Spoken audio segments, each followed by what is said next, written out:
Hi, my name is Collin Snediker.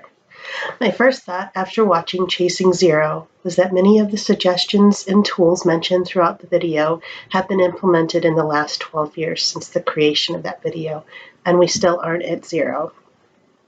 While taking COVID shortages and challenges out of the equation, my immediate questions were, where are we missing the mark? What are the factors involved? 3 factors came to my mind right away. The continued chance of human error, despite safeguards such as checklists, edit checks, barcodes, and computerized medication cabinets. 2, the creation and use of workarounds of the implemented safeguards by staff that are rushed. And 3, the criminalization of honest, unintentional errors by healthcare staff. As Carolyn Clancy, the director for the Agency for Healthcare Research and Quality, stated in the video, one of the biggest barriers to safe care of all time everywhere is fear. We are trained to hide and feel bad about our mistakes. Sometimes people are punished when they acknowledge mistakes. A very recent example of the 3 factors I mentioned is the Redondavat case. This nurse entered the letters VE in the automated dispensing cabinet via override and accidentally removed a vial of Verconium, a paralyzing drug, instead of Versed, and mistakenly administered it to a patient who was undergoing an MRI, which ultimately resulted in the patient's death.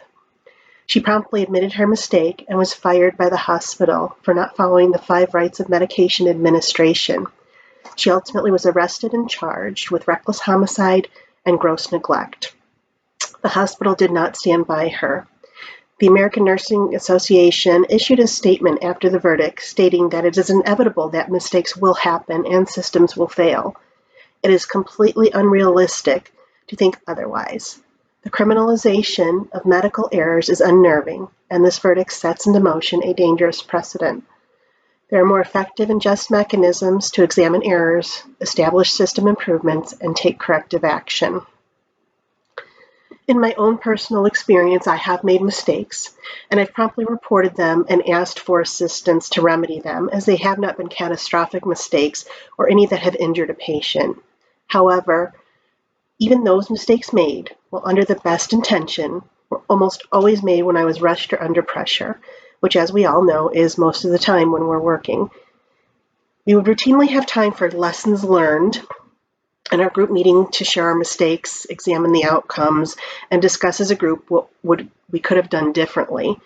I've noticed that once I make a mistake, I rarely repeat it. I feel the sharing of our experiences can help one another benefit from our lessons and hopefully prevent our colleagues from making the same or similar error. With the most recent ruling that criminalized a nursing error that was reported immediately by the nurse who committed that error has set us back. In order for nurses to continue to offer safe, effective care, we must work for legislature to protect us from criminalization of non-intentional errors. Thank you.